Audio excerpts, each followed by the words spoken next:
Hello, everyone. Welcome back to another episode of the Letterman Lounge. I am Matt Parker. Joining me, as always, is Mick Walker, good friend, good coworker, ace recruiting reporter, as some would say. But uh, Mick, I'm going to go off script just for a very quick second here, and I just want to get one takeaway from the high school game that you saw last week that had Ohio State linebacker target Kobe Clapper, and then a very intriguing prospect in 2026 edge, defensive end, linebacker, whatever you want to call him, Cam Thomas out of Lakota West. Just one takeaway. Yeah, I mean, I thought Kobe Clapper showed why Ohio State offered him. I think that was the biggest thing. In the summer when I saw him, I didn't see it as much. I didn't see the vision, but when he put the pads on, when he was actually tackling, I thought I could understand why James Laurinaitis made the trip down, offered him without getting him to camp. I think the vision was pretty clear. There it is. Cam Thomas, any takeaway? I think Cam Thomas is a talented player. I told you before. I think Cam's best ceiling would be to go to a place like Cincinnati or some another a program that's not going to be a national powerhouse and kind of become a defensive chess piece for him. And I hope that's what Cam does. But he's a great kid and he's got a ton of offers, so we'll see. We have any takeaways from Max Riley or Storm Miller? Yeah, last week went to Strongsville, see them play Avon Lake, two Ohio State targets there. My first takeaway, well, I'll start off with Max Riley. I feel pretty confident about him committing to Ohio State at some point throughout his recruitment. He kind of talked about wanting to take, some early spring, early summer official visits, but I'll be shocked if it gets to that point. I really think it's going to be Ohio State over Clemson and that recruitment, which will be a major win for Justin Fry and State once again. And then for Storm Miller, the 2026 linebacker, boy, he is fast. I mean, he is just so fast. I remember texting you Friday night, Mick, and just being like, I can't believe how fast this guy is. I mean, we saw him camp in June, and whatever he's done since June is incredible because he's a very, very fast football player. My comparison is he is a faster Gabe Powers from when Gabe was, balling out at Marysville. Um, and he's a guy that again, that's another Ohio State Clemson battle. Storm's brother, Blake Miller, is an offensive lineman at Clemson. So we'll see how that goes. But let's move into what we were actually going to talk about. I just wanted to go off script for a second because I can't remember last week if we had talked about where we were going to be and stuff like that. But it is week one for the Ohio State Buckeyes. Number two, Ohio State opens up its season on Saturday at 3:30 against Akron. Um, Tough week one for the Zips, but that's all right. With Ohio State returning to the shoe this weekend, that means that there will be recruits on campus for unofficial visits. We are certainly not hearing of any 2025 prospects making official visits, so these will be all unofficial visitors.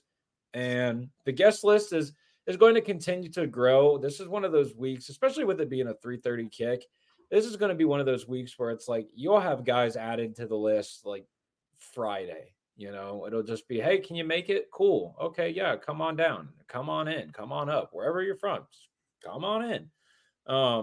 But one name we know for sure that is going to be there. He confirmed with Lettermen Row on Monday, I want to say, and that is 2026 5-star plus wide receiver and Ohio State commit Chris Henry Jr. This will be his first time back at Ohio State since June, where he spent a few days in Columbus. He camped one of those days with Brian Hartline, with Devin Jordan, kind of just did his thing and reminded all of us once again why he is the best wide receiver, certainly in the 2026 cycle, but maybe in the entire country. There's an argument there to be made for that. Mick, for you, why do you feel like being at Ohio State for week one is so important that Chris Henry Jr. is there for week one? Yeah, I think anytime you get Chris back on campus is important, but obviously it being week one after he visited Oregon for their Saturday Night Lights camp, and like after there's been a lot of talk about him in Oregon. Obviously, he's still committed to Ohio State, but schools are continuing to push, especially now that he's on the West Coast. So to get him back to Ohio to get him back into the shoe with Brian Hartline, Ryan Day. I think there's a layer of Chris's relationship that I hope that we can maybe unearth a little bit more with him and Brian Hartline. I understand there's a lot of programs recruiting him, but I think there's a layer to that relationship that's a little bit different because of when Brian Hartline offered Chris, because of how long they've known each other, because of that relationship. So I think there's a father-like kind of relationship that Chris has with Brian Hartline, and I think that's going to make it tough for other people to build, but to flip him away from Ohio State. But just getting him back in to be able to get around Brian Hartline and Devin Jordan, that's big for Ohio State considering the schools that are coming after him. Yeah, you make a good point with that relationship with Brian Hartline. Ohio State offered Chris Henry Jr. going into his freshman year of high school. So he hadn't even played a varsity snap and already had an Ohio State offer, which is insane, especially when you consider that he's a wide receiver. That's the hardest offer to come by if you're a wide receiver is the Ohio State offer.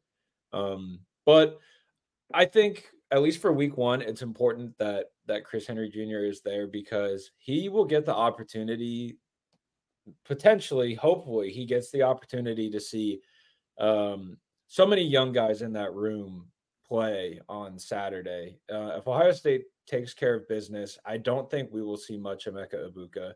I mean, Carnell Tate is still, I guess you could call him a young guy still, but in his second year. But he certainly played a lot of snaps throughout the year, his freshman season. But you have a guy like Brandon Ennis, obviously Jeremiah Smith, the true freshman. Guy like Mylan Graham, who's already had his black stripe removed, and he's only had 20 something, actually maybe less than 20 something practices before he got his black stripe removed at Ohio State.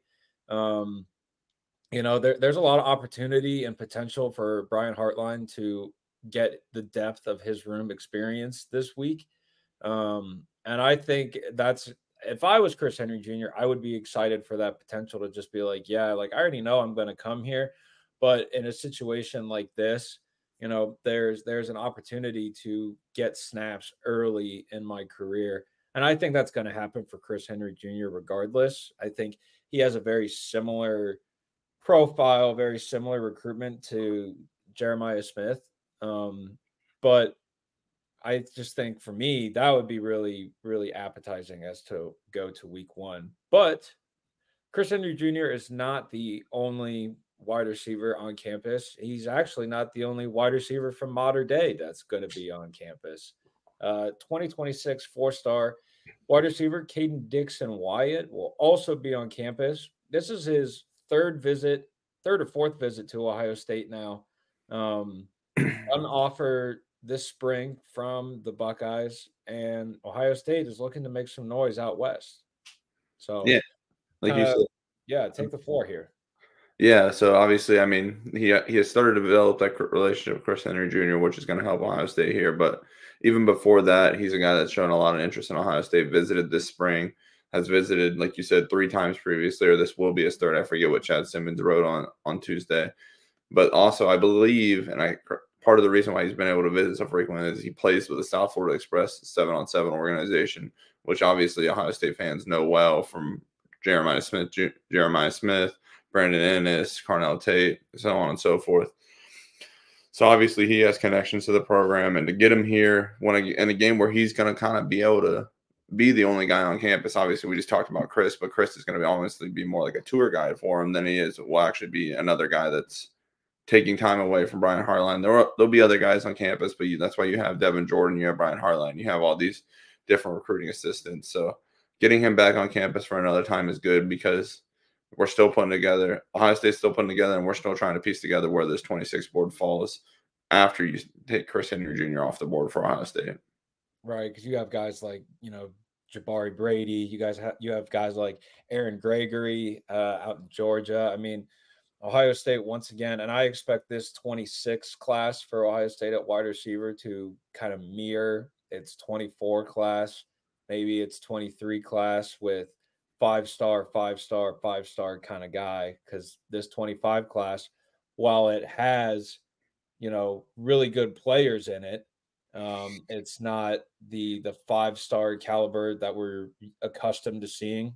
I think Quincy Porter, when it's all said and done, will get that 5th star, at least by On3. I could see that happening.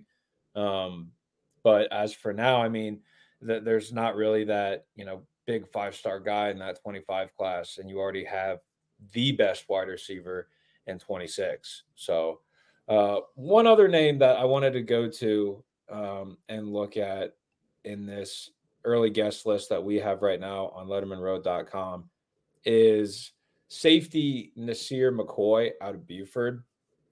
He is an expected visitor. That was reported by, I want to say it was Steve Wiltfong that reported that for On Three. Ohio State has had some success in Buford very recently with Edric Houston in the 2024 cycle. Guys like Deuce Gerald or not Deuce Gerald, excuse me, Bryce Perry Wright out of Buford in the 2026 cycle. They're pushing for his commitment to defensive tackle. I think I was expecting, at least for this first week, just because of the opponent, the kickoff time, I was expecting some in-state guys, some guys that Ohio State is interested in, want to keep it warm on, but to get, Nasir McCoy out of a big-time program in Georgia to come up to Ohio State, what's your thought? Like, what's your thought? Because to me, that's very interesting. Yeah, especially since I believe he visited in June as well, and it just goes into the depth and the macro is already kind of built on this safety board. We like where Ohio State stands with Braylon Womack. We like where Ohio State stands with Jair Edwards, who we saw last weekend, and then so on and so forth. Simeon Caldwell, who's Tim Walton's nephew. Those are three guys that are top 10-ish guys in the class. But then you get down to Nasir McCoy, who they offered, I believe, in the spring, I believe it was in the spring, and now they've gotten him on campus twice in the span of 3 months. So that's a big time win for Ohio State to get a guy like that out of Georgia up to campus, and just to be able to kind of show him what separates Ohio State from Georgia while it's also still summer weather out, which is a big thing for those Southern guys. Yeah, I mean, it won't be summer weather up here for long, that's for sure.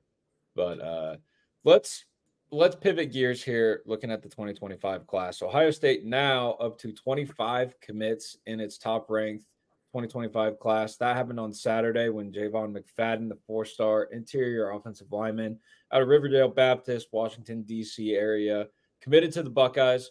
That's the third offensive lineman committed to Justin Fry in the 2025 cycle. He joins Carter Lowe and Jake Cook, two in-state guys committed to the Buckeyes now. Ohio State is very much looking for one more, probably two more offensive linemen, and we're expecting some flip targets. Before we get to that, though, first, your immediate reaction, takeaway to when McFadden had announced his decision. It was something that we knew that was coming, but just you don't know until like it's actually out there, right? Like you can have a very, very good idea and be told that it's going to happen, but until it does, you got to wait and see. But what was your immediate takeaway when both you and I separately were heading out east to Pittsburgh? Yeah, big win, obviously. Can't make up for losing David Sanders, but to get this guy to add him to the class is a big win, to get a third offensive lineman. And I don't know about you, but I think with the way we've always kind of talked about offensive line dating back to the early in the winter was there was kind of three guys in this group that they wanted to get in. It was Carter Lowe, obviously the big in-state guy. There was David Sanders Jr., the top offensive tackle. And Javon McFadden often came up as kind of that third guy. Hey, they really like him as an interior guy. They want to get him in the class, whether that's center or guard, maybe even right tackle, because he's got kind of that arm length to play out there if they needed him to. So to get a guy that has long been a top of the board guy for Ohio State in the class, I know there was kind of some quietness when it comes to him after his official visit because he didn't commit. But Lettermen Row, you and I, we've continued to press on that he told us before his senior season. He committed before his senior season, and it seems like that never really fell off. It just there wasn't a lot of talk from Javon McFadden. Now he's in the class though, and big bounce back for Justin Fry after a struggle and a big loss with losing David Sanders. Yeah, I mean, like you said, you're not going to replace a David Sanders Jr. In this class, in this cycle, unless you can somehow flip him from Tennessee. But I find that highly, highly, highly unlikely. I think what makes McFadden such a top of the board guy is just the consistency. We, like you mentioned, we brought him up since, at least through private conversation, we've brought him up since January, that this guy, maybe even before that this guy is, he's one of those guys that like Ohio State really, really wants. I've had people at the Woody Hayes Athletic Center being like, yeah, we really want this guy. He's really good. He's going to make our team better down the line. Some places he's listed at 6'4", like, 280. Some places have him at 6'5", 300. He measured in at Ohio State on his official visit at like 6'4.5" to like 285, 290, I think is what I was told.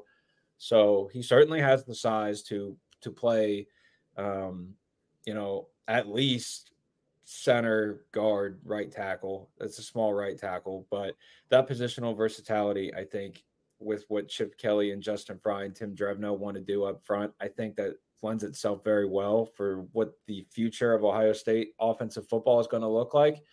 And then looking at that fourth spot, we've been pumping this. We've been, on this for a while now, but I think it's going to really crank up Ohio State's efforts to flip Micah Theose away from Alabama. I saw that Tavian St. Clair, after his game Friday, did an interview with somebody and mentioned that Micah Theose was the guy that basically the entire class is trying to work on. You look at that Alabama offensive line class, which is ridiculous for this 2025 cycle. And Theose is flippable. I mean, he's a flippable guy. He has a great relationship with Justin Fry and Ryan Day. He maintains the daily communication. He took an official visit to Ohio State. He's got family that is in Cleveland, I believe it is. So there's real reason to think that it can happen. But until it does happen, I would just not get hopes up. That's kind of how I feel about it. I think that's fair. I think of the guys that are in Alabama's class, honestly, Micah Theose might be one of the ones that's a little bit more confusing to see how he ended up there, just because when he obviously he was committed to Georgia, Auburn felt like it was kind of in control for a while. Ohio State might have surged a little bit, had some momentum early in the offseason, and then LSU took some momentum, and then all of a sudden, boom, Alabama in June. So maybe there's a door opening. Maybe he's a guy that is willing to listen. Obviously, we know he has been listening, but maybe he's going to be able to get him on campus again, get around Tavian St. Clair and some of those guys this fall for a game, and you never know how that can go. Again, there will also, like you've reported ever since David Sanders Jr. committed to Tennessee, they're going to continue to search the board for guys that are committed elsewhere, guys that are uncommitted elsewhere, in-state, out-of-state. It's just they're going to continue looking because 4 to 5 is, I imagine, the number that they would like to get out of every class, let alone this class. Now, they do have the benefit of, we talked about it yesterday in our Tuesday recruiting chat, they have the benefit of having 6 to 7 guys that you and I really think, hey, if they turn up the heat, and if it's a year from now, we could see them being in the class. So when you have that, that's good to have, but also diverse guys that we thought could be in this class a year ago that didn't end up in this class. So you can only bank so much on what you believe in where you're standing now.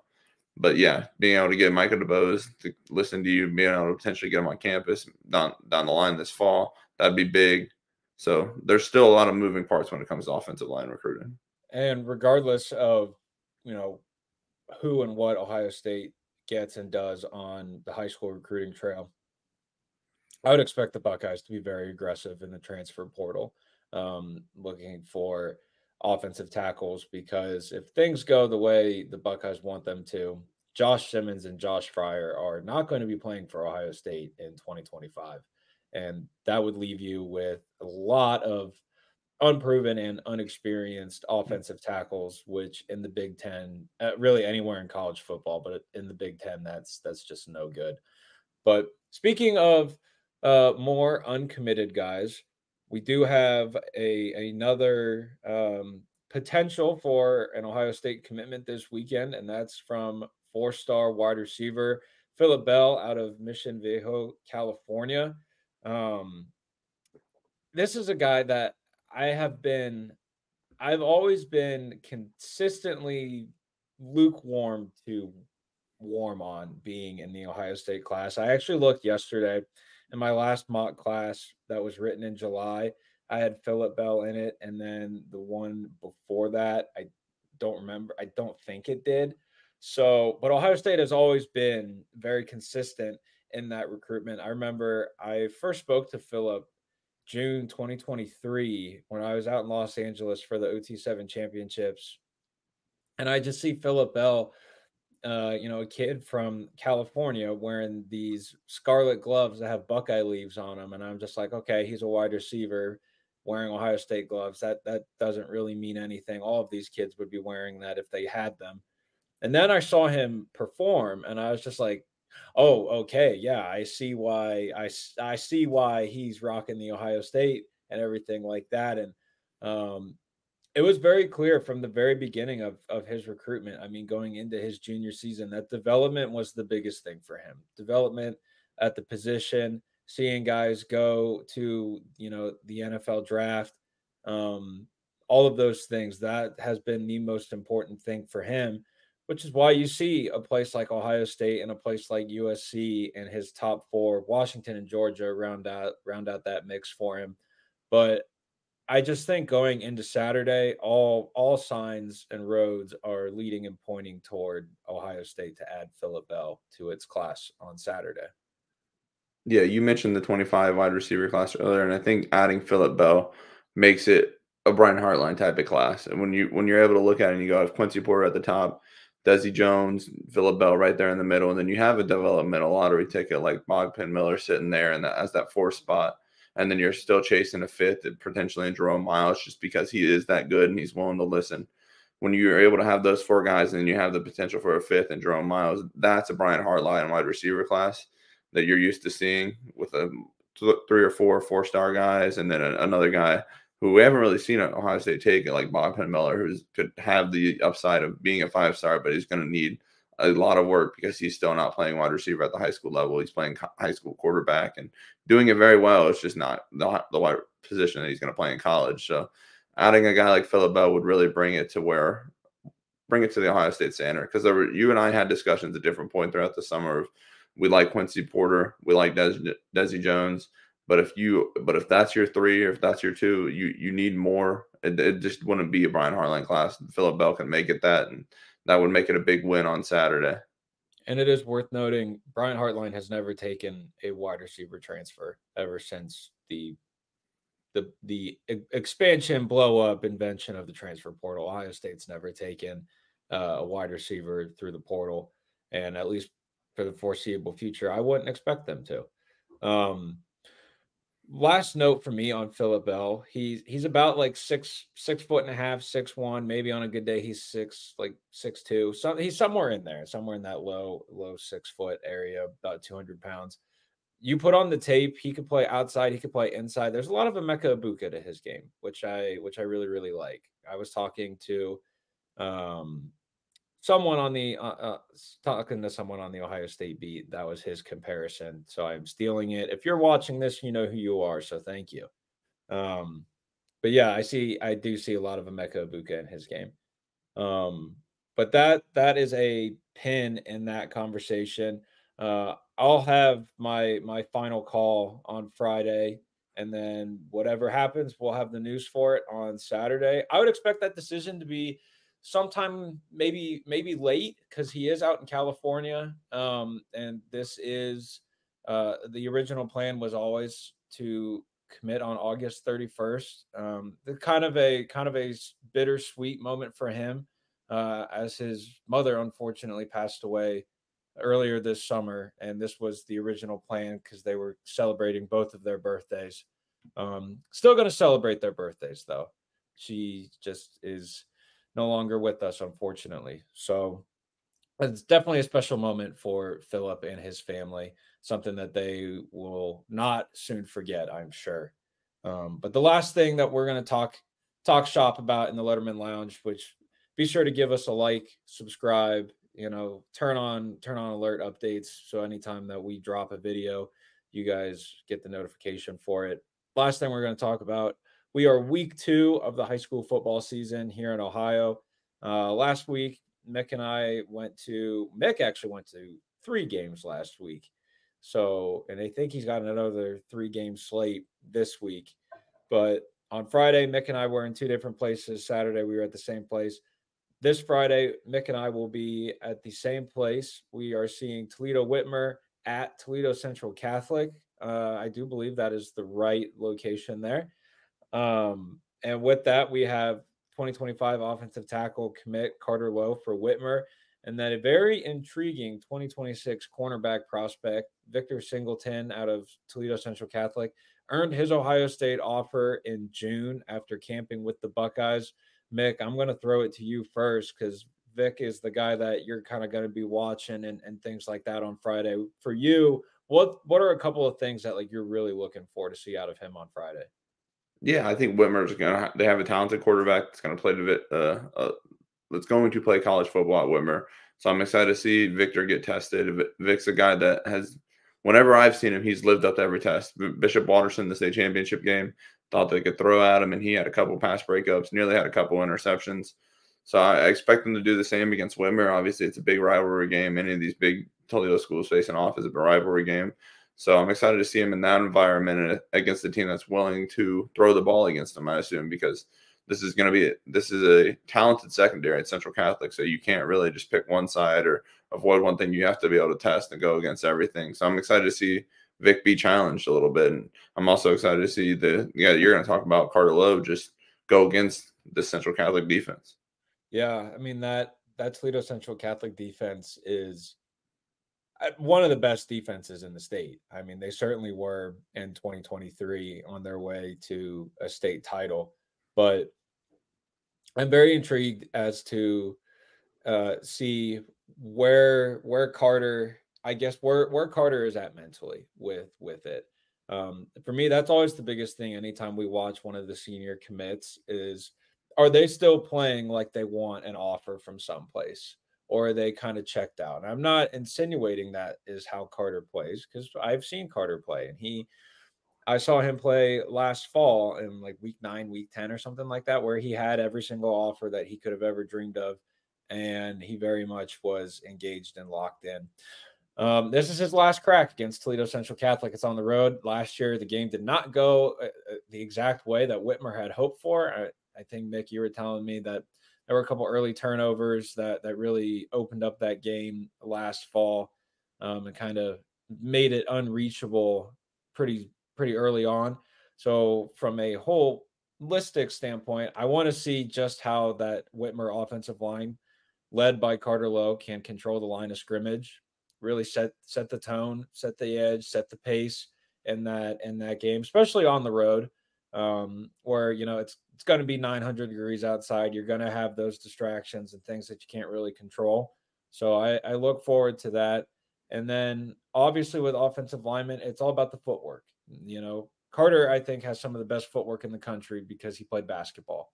So he just has a really good understanding of body position, how to angle himself, how to sit down, and stuff like that, when to open his hips and things like that. I think Carter is really, really advanced at that for someone that really had only picked up football going into his freshman year of high school.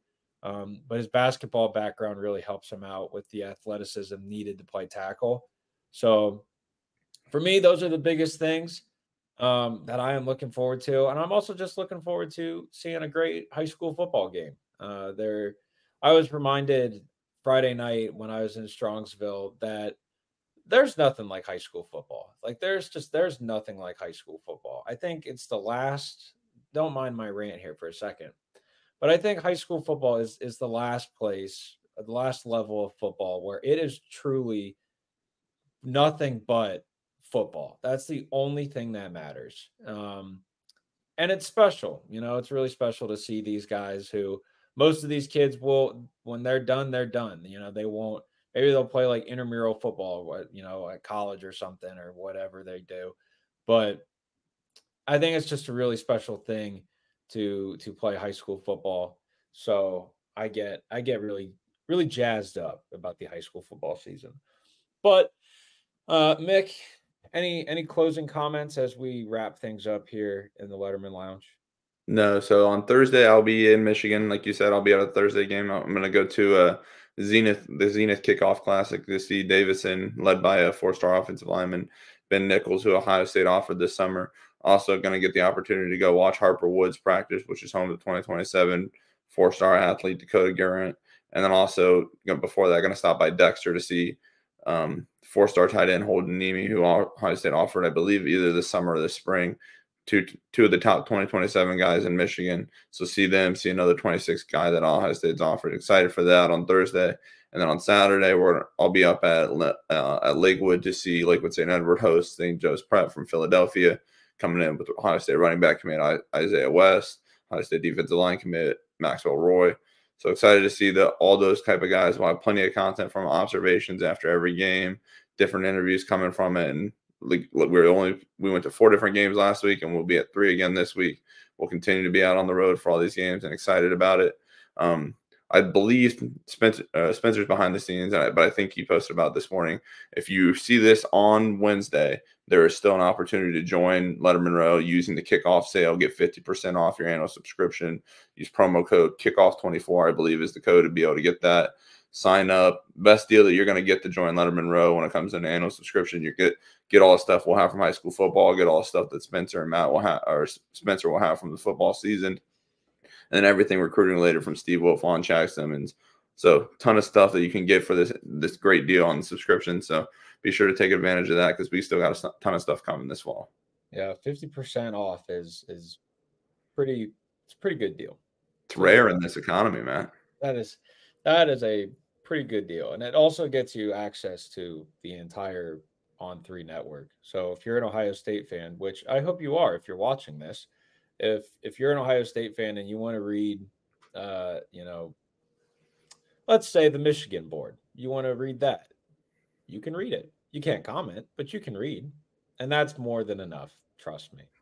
All right. I think that's going to do it for us here in the Letterman Lounge. Once again, be sure to give us a like, subscribe to the channel, turn on notifications anytime that we come out with a new video, or Spencer Holbrook, Andy Backstrom, and Tim May, the 41-year vet, come out with some new content. You'll get some notification about that as well. As always, thank you so much for spending some time with us, and we'll see you guys soon.